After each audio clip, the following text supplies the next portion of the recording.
projection.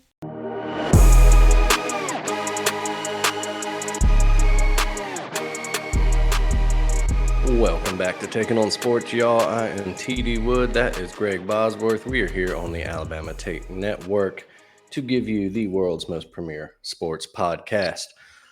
Greg, how you doing today, bud? I am good. How are you today, sir?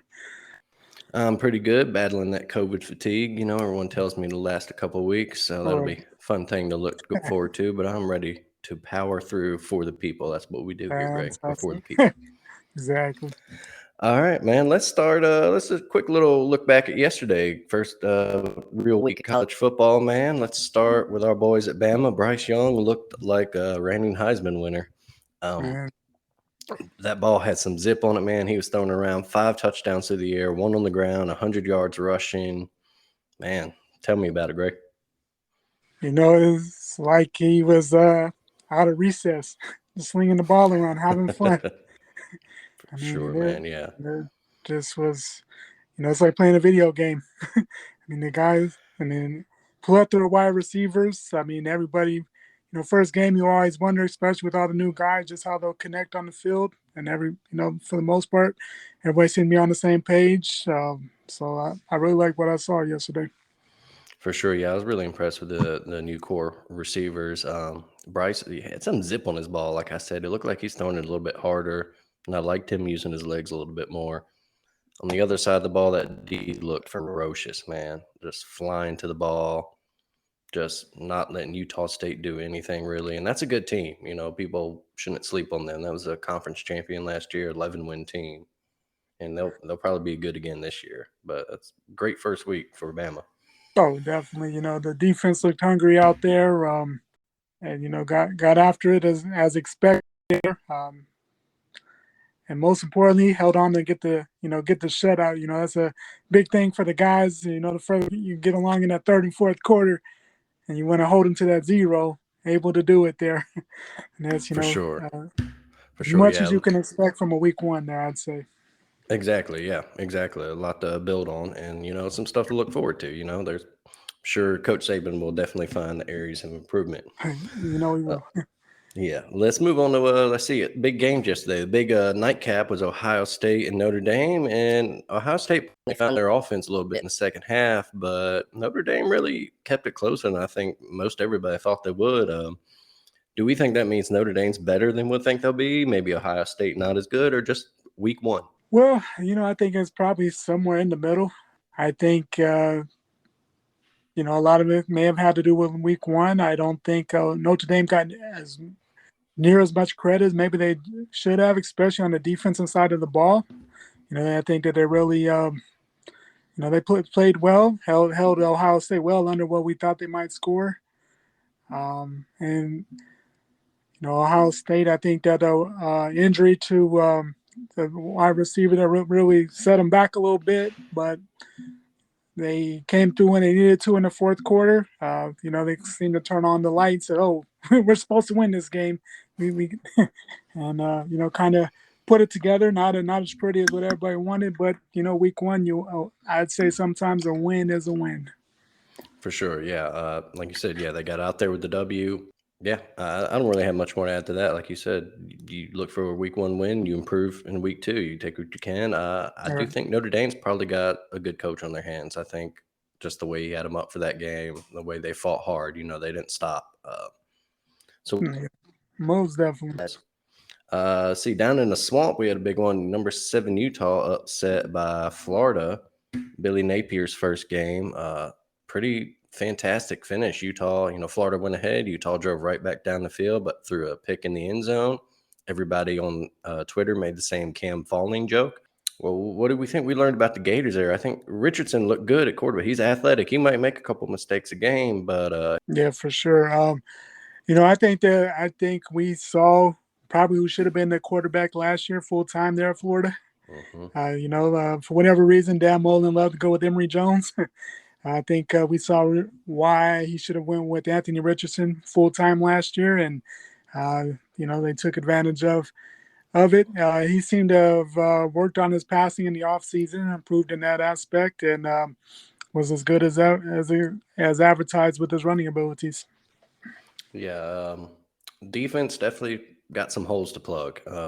Utah kind of when they wanted to, they moved it fairly easily, especially like that last drive. They just went right down the field, and Yeah, most definitely. But I think at the same time, Utah's a good team. Cam mhm, Rising's a good quarterback. I think they're an explosive offense. And Florida definitely need to get better throughout the season, which I think they will, of course. But they number 7 at home. Uh, but they got the big week 1 win, and for a program that's been down and trying to get back up, that's can't ask for more as far as starting the season. that's for sure. All right, we'll move up the road to Atlanta, where Georgia just obliterated Oregon. I think we kind of all saw a blowout coming. I don't know if we saw it that varsity versus Yeah. JV level bad. How much can we actually learn from that? Even Coach Smart after the game, he seemed to kind of downplay it. Kind of, just said that he had that comment. He's like, "Our players are better than theirs," and just kind of made it seem like it was just two teams on different levels right now playing. I mean, we know Georgia's going to be good. They got the talent. They're at that reload stage. And do we think Oregon is that bad, or is it just Well, as you say, we kind of all expected it. I didn't necessarily think it was going to be that bad. I expected more of maybe the 15 to 20 point range, somewhere in there. Because honestly, there's a lot on paper. There's a lot of talent left at Oregon. It wasn't left covered dry um, for Dan Lanning. But I think we just saw how good Georgia can be. I don't think Oregon's going to be that bad all season, but I think it kind of just shows you that Georgia's going to be a team that's, like we said last week, it's going to be shocked if we see them lose anywhere this year. yeah, for sure, especially with their schedule. Right. That's pretty much it for our big games yesterday. I did want to touch on that just insane Appalachian State, North Carolina in Man, particular. That is why we watch this sport, right? that was amazing. I mean, it seemed like it got out, teams got after it at first, and North Carolina got the decent lead, and you thought, well, it was a nice little game for a while, but the Power Five team is going to pull away here and kind of close it out, and then App State 40 points in the fourth quarter. I mean, It ridiculous. was it was It's a fun they game. just torched that defense, yeah, and unfortunate on that missed throw on the first 2-point conversion that would have Oh given my them the goodness, lead. it's so And then wide they tried open the there. same play. They just went with the same exact play, which I didn't like. Yeah. Talking to, co-founder of the Take, Caleb Johnson, and former App State professor himself, he was not a fan of that call, Yeah. which understandable. But all right, let's wrap up our yesterday. Let's look ahead. We got game day going to Austin for the big Bama Texas tilt. You're a Texas boy, Greg. They got any shot? To keep it maybe a half. That if Bama shows up like we expect them to, and I mean it's a big game. It's been talked about all off season, and I just don't see it. I mean, strange things have happened, but I mean, if Bama shows up ready to go, it might be a good game for a half. I mean, they'll be hyped. The crowd will be ready to go. But once it's settled in and if Bama scores quickly, gets a couple of stops, gets the crowd out of the game, I think second half they start rolling. For sure. I especially like to see that playbook will probably open up more yesterday. Just Yeah, simple. that's so. Didn't need to do much. All right. All right, a couple other games I got on my notes here to look at. The Vols, after beating the hell out of Ball State, go to Pitt to play the Panthers after they eked out a backyard brawl win on Thursday night. You think the Vols got a shot to go in there and sneak a win?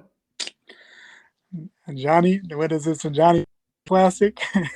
But if yeah, I think Tennessee actually going to go in and get the win last year. They fell short at Knoxville and Neyland last year, but don't think it is near as after week one anyway, not near what they were last year. That defense didn't look very good, and I thought that was going to be one of their strong suits. And of course, that might be some of week one, but Hooker is going to torch that defense if they don't improve a little bit from what we saw. Yeah, for sure. You get to think about, obviously first backyard brawl in what, over 10 years. Right. A lot of emotions in that A lot of game, but emotion. I think it'll be a fun game to watch. All right, let's move on then to Arkansas to open up SEC play for those teams. Spencer Rattler and the Gamecocks looked kind of good yesterday. Arkansas got a tough win over Cincinnati. Then Coach Pittman enjoyed him some old cold beers, as he said in the post game interview. Uh, you think that should be a good one? I think I might put some eyes on that. How about you? Yeah, I think it'll be a definitely interesting game. Tough way for Arkansas to start the season. Got the win. KJ Jefferson definitely looked awesome yesterday. Put up a heck of a performance there. But yeah, it's a big SEC game. South Carolina looked decent, I thought. I'm kind of shocked at the 2 picks by Rattler, but I think that some of that's just week one as well there. Yeah, getting used to new system, new players, Right, guys. Staying exactly. in the SEC, back in Gainesville, the Gators will coming off that big win over Utah. Can they build on their momentum, or is Kentucky going to come in and Stoops kind of shut them down? It's one of those games.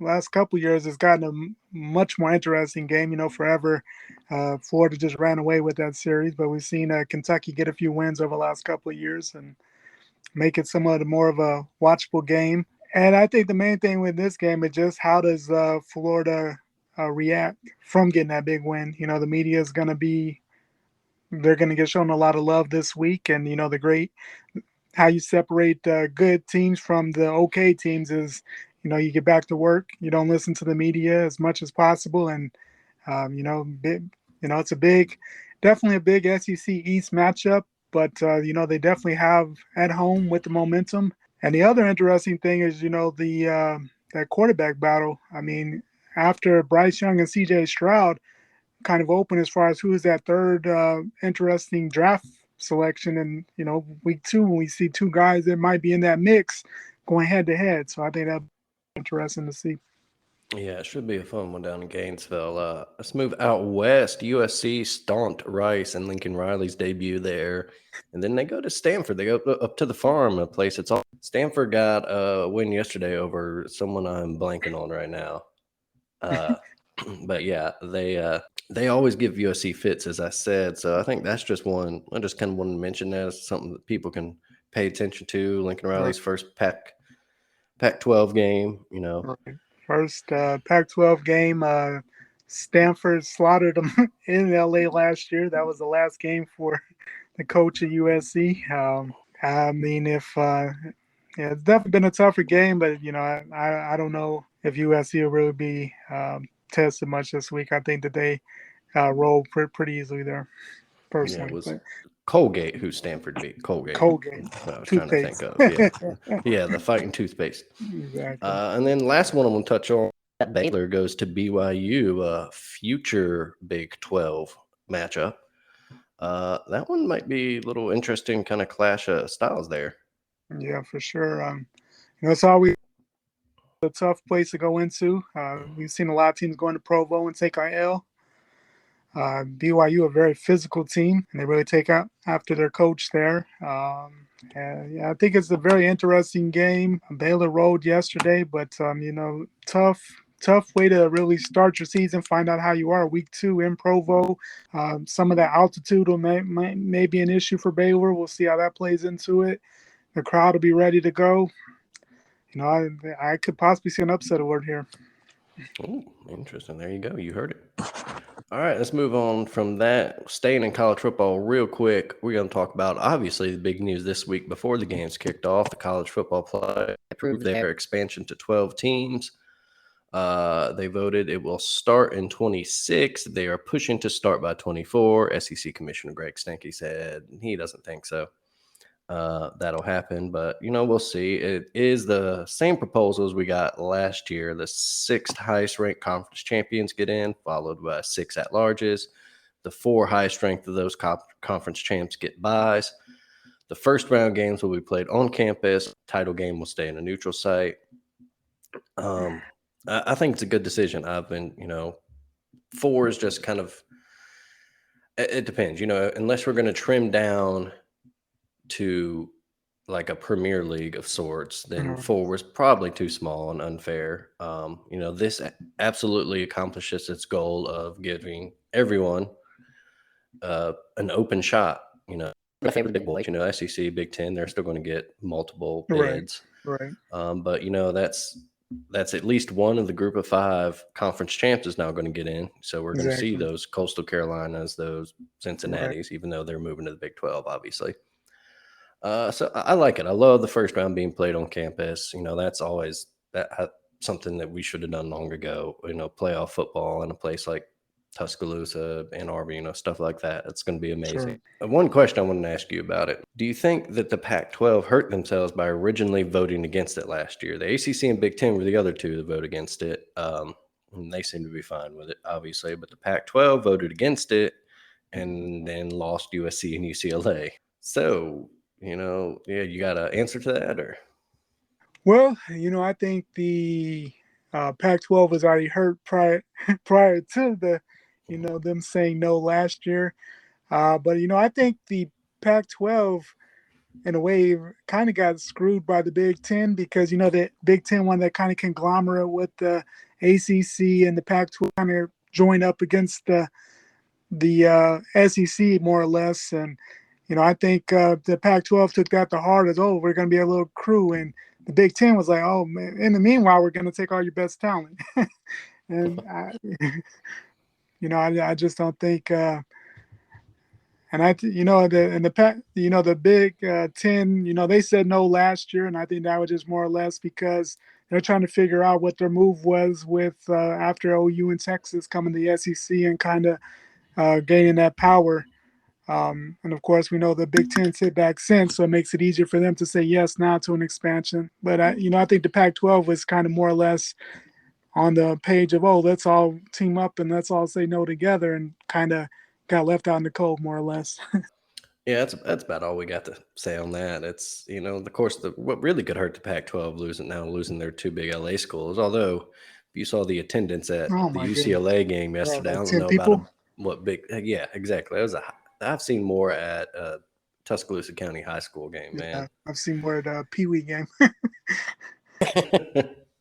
Yeah, Yeah. yeah, but the Pac-12 might be in danger of falling out of that six altogether. Yeah, Like very we well could. could. Mhm. Because I would have to think. I mean, there's been reports as well that the Big Ten has talked to Washington, talked to Oregon, and that they lose those two, and that's more or less their national brands left. They have some national, gets national attention from time to time. So yeah, Mhm. definitely a scary situation for the Pac-12, losing UCLA, USC, and then those two games yesterday on national TV. Goodness, just a Oh rough yeah. couple weeks for them. Yeah, rough weeks. All right. Let's move away from the college game to our main segment today. We're going to give you all an NFL preview. What we're going to do here, we're going to go division by division, just a couple questions in each. We'll start in the AFC East. Is it Bills or bust? I mean, you would think the way that they've hyped up the Bills all off season, you would definitely think that it is kind of Bills or bust there. Got they were 13 seconds away from the AFC Championship game last year. A lot of all hype there. You would have to think at some point that if they're going to break through, it's definitely right now while everybody's at the pinnacle of their top of their career. So yeah. Yeah, Josh Allen, he's a gunslinger, and they're a Yeah, fun team to watch. I think they improved their roster offensively in the offseason too. So I kind of agree with you. Yeah, it's their division to lose. It's it might be their one seed to lose and home field advantage with as tough as the West is this year. definitely. Yeah, like you said, we'll see. Down in Miami, our boy Tua. This is his year to do it. He's got to do it if he's going to do it. Yeah, They went out, got no doubt. Tyreek Hill. He's got him and Jalen Waddle. That's a hell of a tandem of playmakers right there. Right. Do you think Tua can do it? Yeah, I sure hope so. He's a guy that he just hasn't been the same to me since those injuries at Bama. Mhm. That injury was against Mississippi State. I just don't think he's ever been the same since that game, since that injury, for whatever reason. But they've hyped it up. They brought in the best possible wide receiver. They would say have 2-1 points, so it's do or die for Tua, more or less. So Mhm. he has to Yeah, show out. But this is his his third year there, and if they don't do it this year, I think they start looking around. yeah. It seems, I will say, at least they finally have gotten him the weapons. They've improved their Right, line, and they've got a staff, a coaching staff, and a system that seems to be geared for him. I right, thought that was their problem. His first couple of seasons, it just wasn't an offense made to suit his strengths, and exactly. I think that's a lot of times a curse of NFL coaching staffs is that they'll try to shoehorn guys into what they Their want to style, do instead of right? taking advantage of their strength. Exactly. I don't really have anything to say about the Jets or the Patriots. Rooting for our boy Mac Jones as much as I can root for Right. the Patriots. Uh, but yeah, I think they'll be I mean, they kind of in the are who mix. they are. Mhm. Yeah, exactly. Yeah. I mean, we know Mac Jones. I mean, he's gonna be better this year, but he's gonna same kind of system they ran last year. It's not gonna be anything pretty exciting. They'll go 10-7, somewhere in that range, I would assume. But nothing, Yeah, nothing maybe earth sneak shattering. into Right? maybe sneak Maybe into push the that wild 6 or card. 7 seed. Right. Yeah. All right, let's move to the north with the defending AFC champions, Joey B and the Bengals. Can they sustain their success? I mean, we know they're for real. The Ravens are the odds-on favorite to take the division. They arguably might have the more talented roster overall, but man, the Bengals whooped them last year, and that, we'll have to see the improvement first. But yeah, how the Bengals can they sustain it? They're going to be that powerhouse offense again. I mean, they definitely have the talent. We know the wide receivers they have. I mean, we know they have Jamar, they have T. Higgins. I mean, that's just a talented tandem. If main thing is they're just going to have to, and they did a good job bringing in folks to help out on that offensive line because, as we know, you can only sustain so many hits, and Hmm. Joe, has had some injuries along the way there. They got to keep him upright. I mean, that's not sustainable to take the amount of hits. But that being said, it's it's pressure on them now because no one expected it last year, and now that they've done it, gets a little harder for you because now people expect it now, and people you kind of gain a target on your back there. There's definitely a team that'll be in the hunt there, but just a matter of getting better and being hungry. But I think with them being a young team, that they'll definitely be hungry anyway. So it's just staying healthy and improving will be with their thing. Yeah, for sure. We talked about Lamar is back and healthy. Still no extension yet. That's something to watch. Interesting. Right. Uh, is it the Lamar revenge tour this year? He's going to ball out. When he got hurt last year, the Ravens were the number one seed. He was the top ranked outside or passer outside the numbers last year. For all the people that want to hate on his passing, got to defend my boy in Baltimore there. The Ravens, despite all of the injuries, literally being the most injured team in NFL history, they were in it until December, and then obviously lost the last 5 games. Collapsed without Lamar. But are they ready for a revenge tour once they get their fully healthy back, or are we uncertain? The Ravens, I think, go as Lamar goes. Lamar is healthy. The Ravens are very much the team that we saw last year, a team that very much is AFC contender, uh, AFC North. If he stays healthy all season, I if they're not the AFC North champion with him at a full season, because I mean they were definitely balling out last year, and I don't see any reason why they're not as good this year as long as he stays the course and plays 16, 17 games this year. Yeah, and they should definitely improve on both sides of the ball. That defense was, I think, the second worst in Ravens franchise history last year. They were ranked, I think, 28th in DVOA. They were just not a good unit last year. Torched a lot, especially once Marlon got hurt. But they got Marlon Humphrey and Marcus Peters back. That's, when they're on top of their game, that's arguably the best starting corner tandem in the league. They've got big free agent signing at safety, the big draft pick at safety. They really worked to revamp that safety, that For sure. the back end of the defense. They still relying on some younger guys to produce in the pass rush game, but we'll see how that goes with them. Yeah. One thing that still does worry me, I know it's not a team that needs a number one receiver. They made that traded away Marquise Brown, got a first round draft picked out of it, turned that into their new center. It still worries me though. I don't, that's putting a lot on guys that have been basically practice squads or fourth and fifth string receivers now. James Proche. They need someone to still be able to take the top off the defense, and so we'll see. That's where Mark Andrews, who can go toe to toe with any tight end in the league. Oh, he's So that'd definitely be top good. three. Also signed former Alabama back Kenyon Drake this week, so that's Baltimore loves them some Bama players. Oh, they definitely since Ozzy been there, we all know that they Mhm. love some Bama players. I think that helps out. We know he can stretch the field out. And I think he's definitely will be effective in the passing game. I think that'll help out a lot.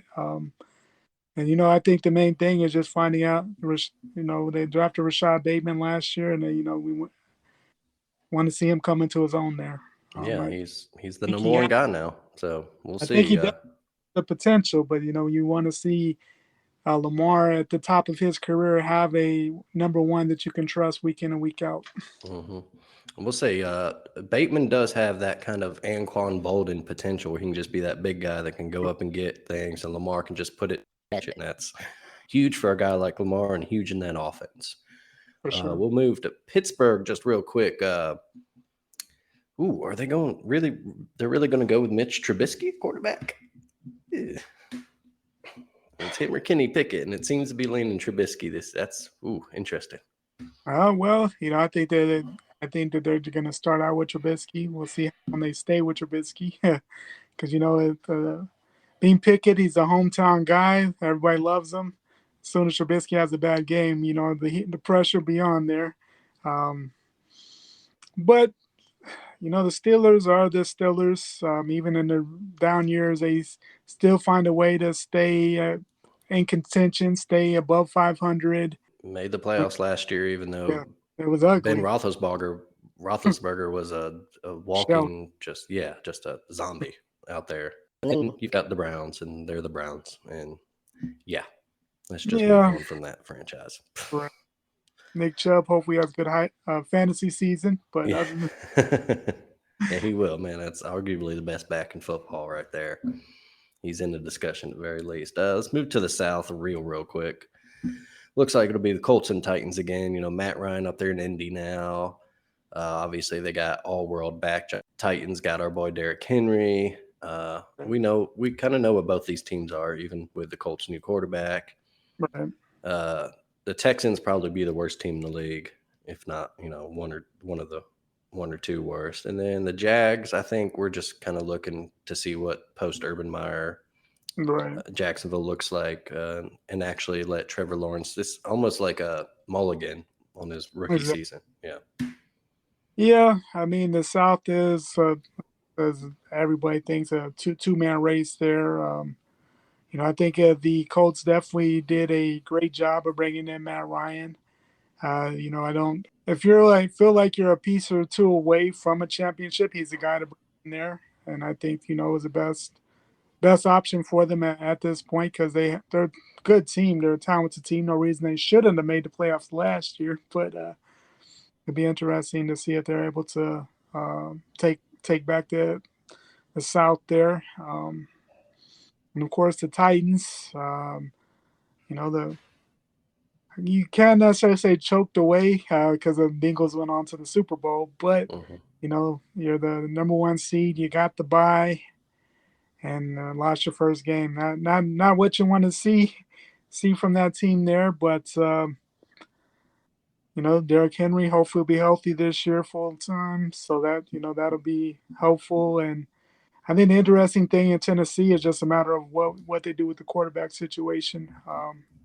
Eventually they're going to move to Malik Willis. It's just a matter of when, and it'll just be interesting to see how how that goes this season.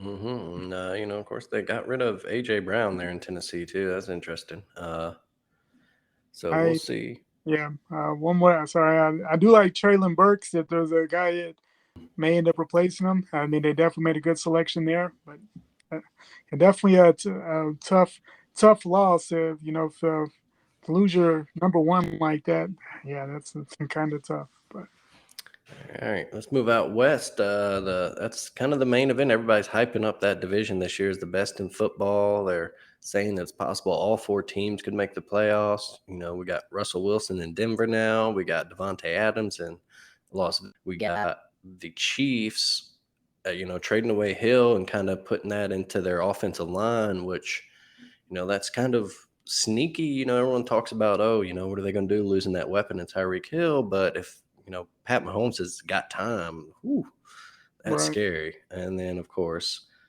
who am I leaving out here? I'm blanking on it here. Nah, we got the KC, Chargers, Denver. Hmm? the Chargers. Oh, yeah, the Chargers, Justin Herbert.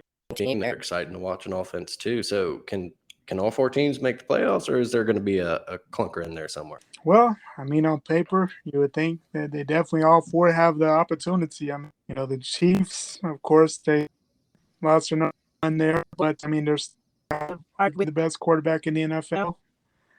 They're not as they're not as an exciting receiving core without Tyreek, but I mean, they brought in some talent, and they're going to look good. They still have Travis Kelsey. Definitely don't think it would be the Chiefs who would fall off too much. Um, you said they got better on the offensive line. I think they got better defensively as well. So they'll very much be in contention for the to be the West champion as we've come accustomed to the last couple. Yeah, as far as team, if there's a team that I think may not, if there's going to be a team that doesn't, I'm going to say Denver. They brought in the quarterback. That's been their Achilles heel the last couple of years, and kind of weird considering who their GM was there with Elway, Hmm. but it's kind of strange. These superstar guys sometimes don't always make the best front office guys for whatever reasons and evaluating talent. So, but since after Peyton, it's been downhill, and they've got their guy in there now. Gave him the big extension without even seeing a game yet, so I thought that was kind of interesting. Hmm. I, but if there is a team that's not going to make it, I'd say it's the Broncos. But if all four make it, wouldn't shock me either. For sure. I'm sure that Cortland's excited to have Russell Oh, Wilson throwing real, them passes as real. opposed to what they have been getting. All right, Yeah. let's stay out west and just flip conferences. Go to the NFC. The reigning champs, the Rams. They look like they're lined up to maybe repeat in that division at least. Then we got the Niners moving under the Trey Lance era, although they did restructure and keep Garoppolo for 1 year. We got the Cardinals and maybe a make or break year. If they don't do it this year or another late season collapse, that could be it for that experiment. And then the Seahawks are kind of just sitting there. Yeah, they're definitely three of the four definitely could make the playoffs this year. The Rams, I mean, outside of injuries or just don't see any reason why they aren't in the playoffs this year. Worst case scenario, wild card, but definitely a team that is going to be very much a contender throughout the year for the NFC West. There again, um, they're just they're just a talented team. They went all in last year. It paid off, and they've continued that. This year brought in why I can't think of his name right now. Receiver from the Bears brought him over. So I think that was Allen Robinson. yeah, Allen Robinson. I think that was a nice pickup there, kind of I guess a replacement for OBJ there. Hmm. And and on that other side, I mean, they just a very talented team. The best player in the NFL, arguably there at on their defense, Hmm. and they're Yeah, definitely a Aaron fantastic Donald is a Aaron scary, Donald. scary man. My God, Yeah, I kind of agree with you there. Yeah, I love bringing in Allen. Hasn't deserved to be playing with a real quarterback. Now he's got Matt Stafford throwing him passes, so yeah. that's good for him. All right, how about Arizona? What you think about that? I think it's gonna be hard just because they start off the 6 games without Hopkins there. So it'll be interesting to see how those games go without their number one. They brought in Hollywood Brown, and we know his health issues in Baltimore. It hasn't been consistent like they had hoped, and gets a second shot there in Arizona there. And for Kyler's sake, hopefully he steps into what people thought he could be coming into the league because he's definitely going to be the man at least till Hopkins gets back there. So it'd be interesting to see. But like you had said, the Kyler and the coach are tied together more or less, and if this year doesn't go and they collapse kind of like they did at the end of last season and have a horrible playoff game again, they as quickly as people build you up, they tear you down so much faster in the NFL these days. So kind of now or never situation, I'd say. Yeah, for sure. Anything to add? Anybody else? Seattle or? I mean, I guess the interesting thing just with the transition there in San Francisco, moving to Trey Lance as quarterback, Mhm. I thought it was smart to bring back Jimmy G just because it at least gives you kind of a backup plan there. Should Trey Lance not be what they expect him to be, or if he were to get not at all, but if he were to get injured, you have someone who knows the offense and can step in. So I thought that was a smart, at least get that one more year as kind of a safety net for Trey Lance there. We know how good Debo is. We know how good that defense is, and it's just a matter of if that transition goes. And we know Kyle Shanahan is a creative coach as far as that offensive side. So and that defense is not always good. So definitely a three-team race, and just be see how those matchups go. But the Niners always have the Rams number recently for whatever reason, so Mhm. it's interesting. The biggest, pickup that wasn't a real pickup of the offseason was convincing Debo to stay in San Francisco, because he No, had that definitely. quick trade request, and but they Right, convinced him to stay, got him his money. right, So it's a big, big weapon. All right, we'll move to the South.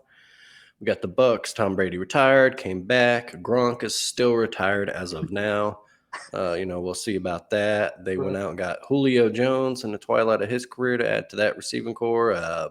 Defense there, kind of an aging team though. We'll have them up against the Panthers with Baker Mayfield in tow. right, We got the Falcons, and they're just kind of they're young. They'll bring up the rear. And then we got the Saints, and kind of I think they're the really interesting team to talk about in that division. They kind of moved to Jameis. They got the new coach. Michael Thomas is back. Well, right. and of course, Ivan Kamara. Still one of the best players in football himself. But is it the Bucks to lose, or do you think that maybe the Saints might actually be better than we're giving them credit for, or even the Panthers? Well, the you can say you don't bet against Tom Brady just because we've come accustomed. Every year people say, "Oh, this and that was his last one. He's too old. This that, and the other," and then he does it again.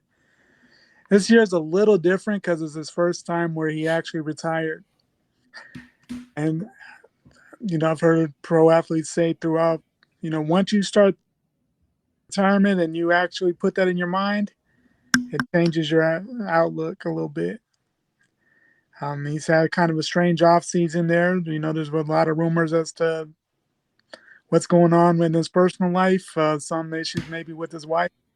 I don't know that, we don't know the ins and outs of that, but see how that affects it. And the other big thing is those injuries, a lot of injuries on that offensive line right before the season. And Mm-hmm. an older quarterback who has pretty much stayed clean for a lot of his career. And, that could be a big, big difference maker to see how they put together that line. Kind of kind of last second there because those injuries kind of came at the end there. Um, Yeah, it's definitely like you said, an older quarterback, and Brady.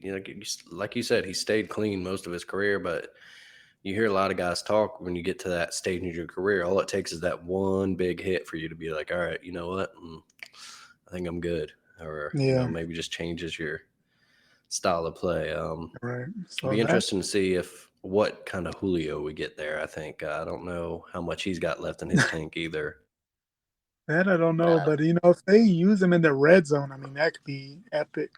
Oh I yeah, never yeah. understood I why mean, he.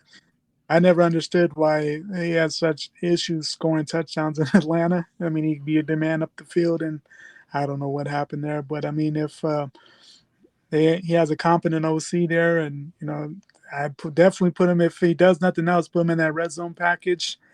hmm With him and that wide receiver core, but hmm he could fit in with well there. Evans and hmm Yeah, Mike Evans and Julio in the red zone. That's the scary tandem.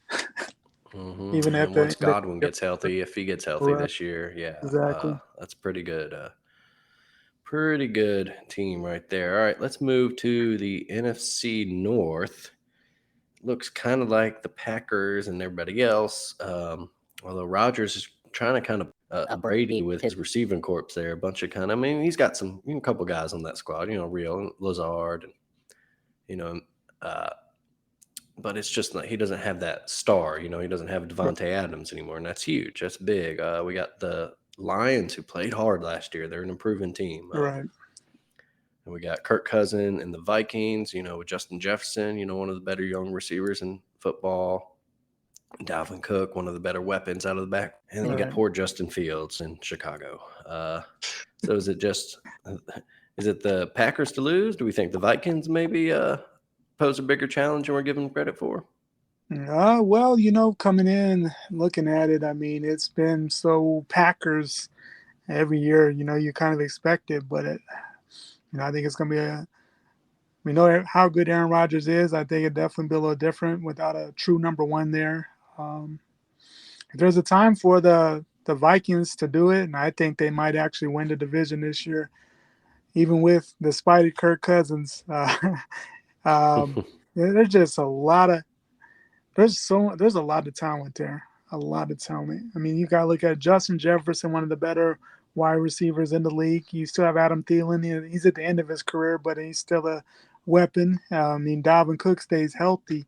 I mean, there shouldn't be any reason why they're not averaging 30 plus a game.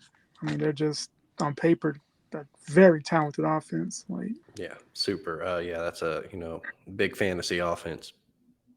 People, no man, and we got our boy Irv Smith at tight end. If I think right, he's a little banged up to start the year, but right, yeah, that's interesting. Yeah, we're looking at Rogers post Devontae. That was the right move by them to just kind of go out and leave him with the other guys. Let's move to the East and your Cowboys. Uh, we got our Jalen and the Eagles. They got the Commanders. Awful name. And then they got the Giants are also there too. So just I'm gonna let you play ISO ball here with tell us about the Cowboys. well, it's a love hate relationship.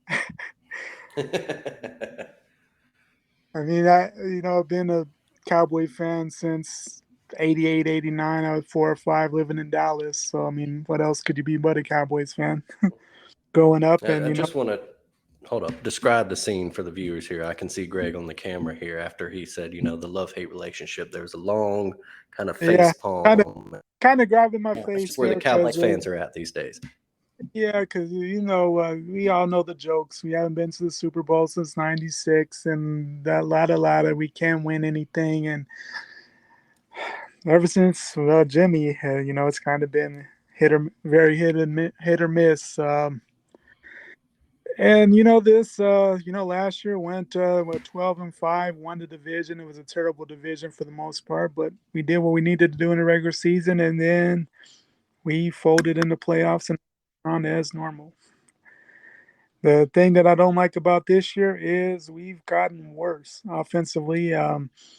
Not sure why we got rid of Cooper. At least, I mean, I understand the financial. The 27 million was a little hefty, but if it's win now or never, and you want to have as many weapons for Dak as possible, I didn't understand that.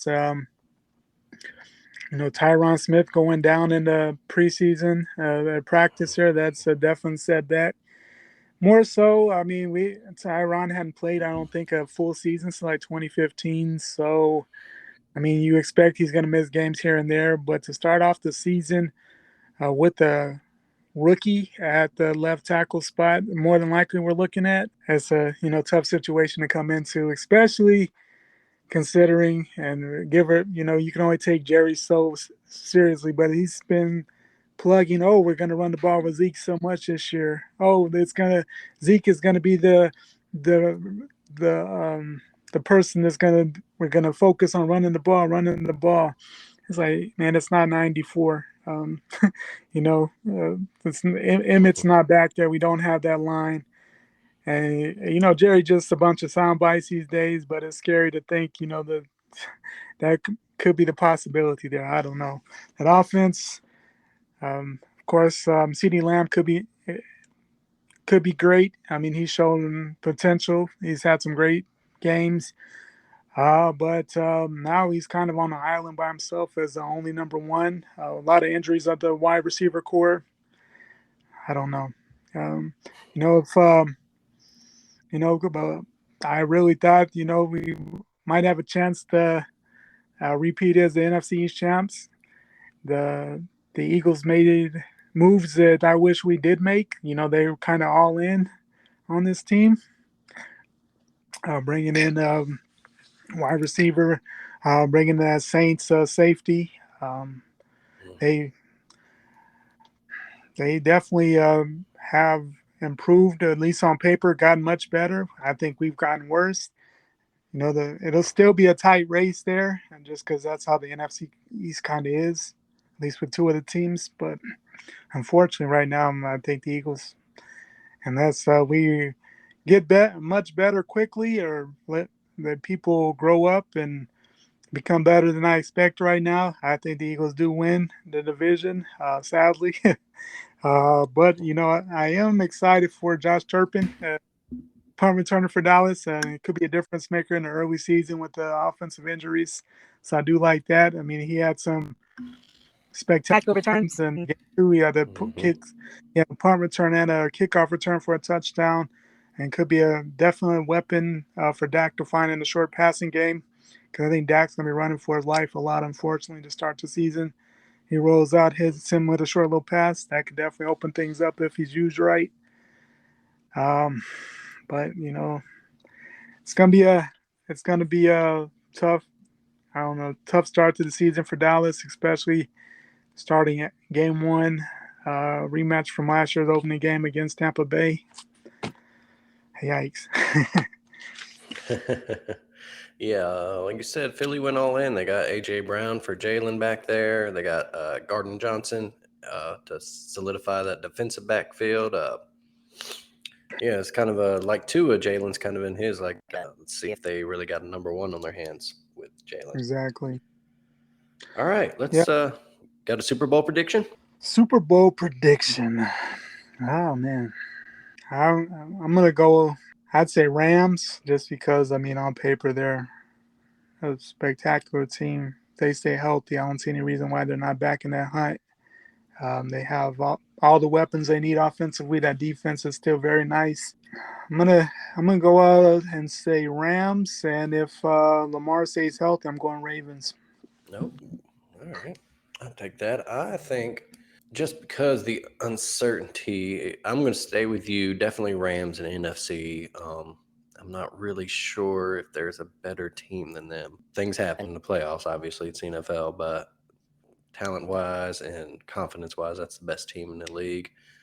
Over in the AFC, last year I predicted Rams, Bills. I might stay with that. Although it's worried me, too much love for the Bills right now. It's one of those A scary lot of things. season hype, yeah. Yeah, a lot of preseason hype for a kind of a cursed franchise up there. But I guess I'll stay with that. I'll repeat my last year's prediction. I'll go Rams, and then I say probably Rams repeat. But Rams repeat. yeah, um, we'll see. All right, let's switch gears a little bit. Unless you have any other NFL stuff you want to talk about. Oh well, we kind of I didn't really didn't talk about when we talked about the South. I would say watch out for the Saints in the NFC South. You had brought it up a little bit. Just Jameis, when we saw what he did last year when he was healthy before he did get injured there, he was rolling. If he gets back to that without receiving core, if Michael Thomas is healthy, they brought in Olave, Alvin Kamara. I mean, um, Jarvis Landry. I mean, they got a squad there. They've had the outside of that NFC Championship game 2 years ago. They've had the Bucks number. Hmm. Um, Even if they don't win the South, that's not. I'd say they're a wild card team. And if I'm a home, if I'm a division winner in that first and that opening wild card weekend playing a Saints team, that's not a team I would want to see.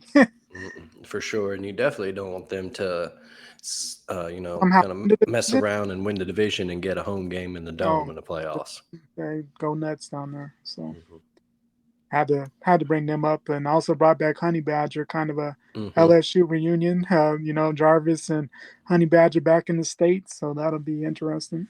Yeah, that's I think they're solidifying that in defense there. there.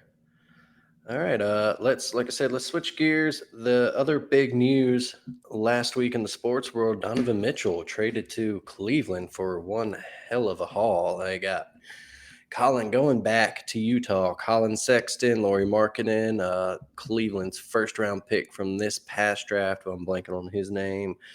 I believe three unprotected first round swaps. I'm going to give you my take and let you react to that. My initial Sure. reaction was, damn, that is one hell of a haul. Like, that is a lot. And then I kind of sat there and thought about it, and two things jumped out to me. And one, that's just kind of the name of the game in NBA trades now. Kind of starting after that Anthony Davis trade, you're going to have to give up at least a couple guys with either potential or we know are and you're going to have to give up picks. Like that's Right. picks are picks are everything. Picks are gold in the NBA, and you're going to have to do that. So I kind of was like, all right, I see it more. And then you think about Mitchell too. He's a 25-year-old, three-time All-Star. Yeah. He's a good player.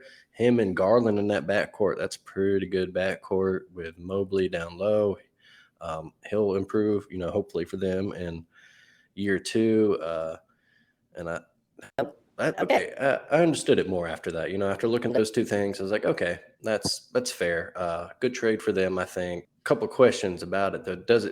Do we think it really makes them that much better? Are they still about the fifth or sixth best team in the East that's just getting stronger and stronger? Yeah, I mean that. Yeah, you hit the nail on the head right there. I mean, I think right now, I mean, it's a, they kind of went for what they could as far as their all-in situation. Um, and Donovan Mitchell, he's a heck of a player. We all know that. Um, but that East has gets better year in. It was always the West is so much better than the East, and now the East has kind of even things out. And I'd say they're a top four team there.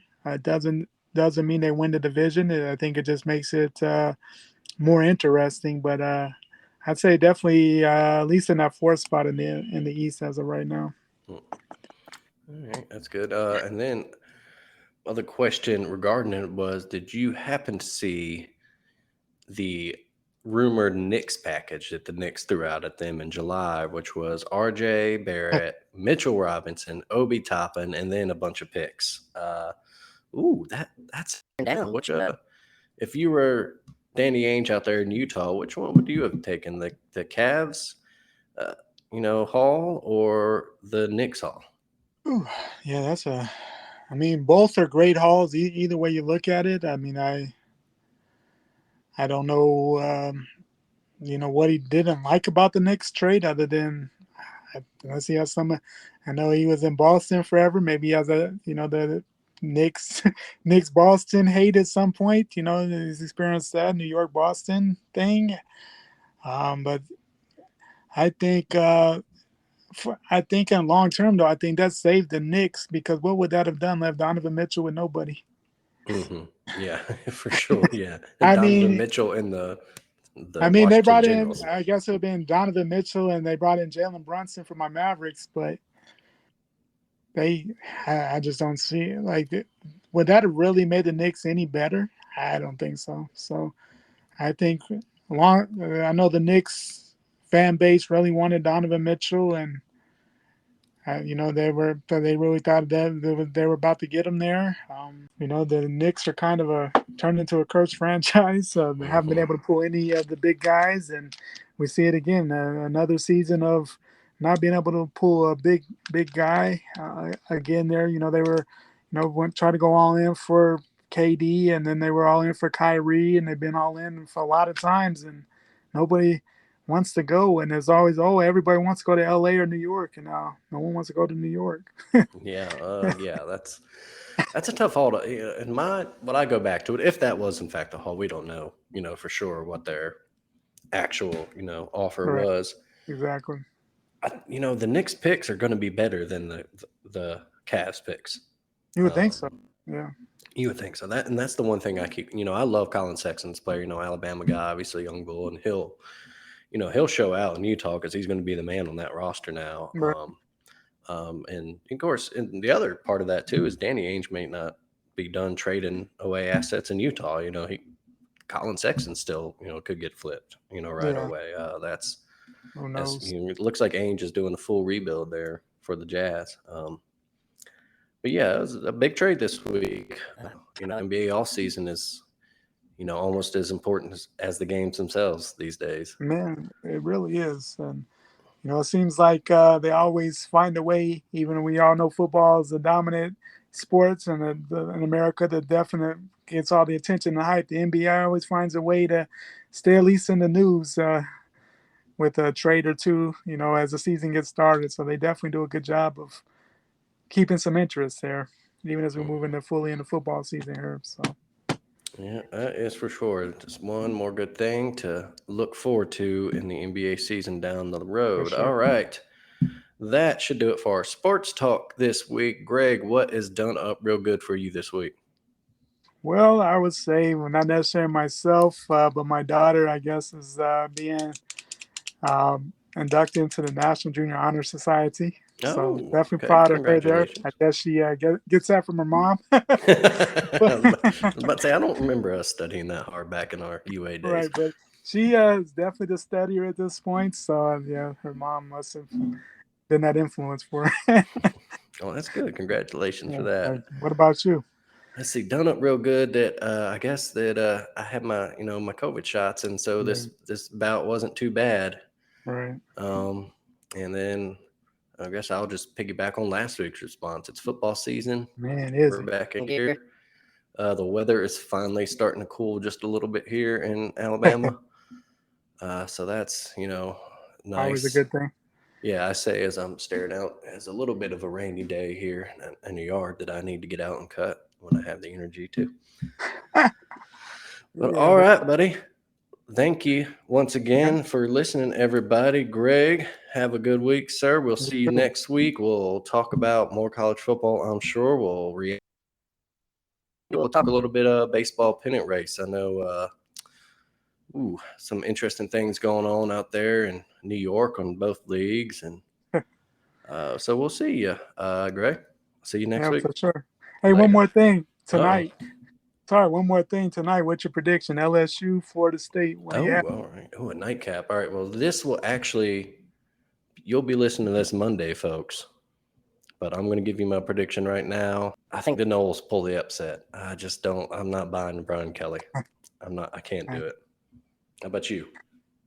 Well, I just think it's gonna be it should be a great game. The line's very close there, um, and it's definitely a big game for both programs. But I'm gonna have to give it to the home team. I think LSU is gonna pull it out late. All right. Well, there you heard it, folks. We'll see you next week. All right, see you, buddy.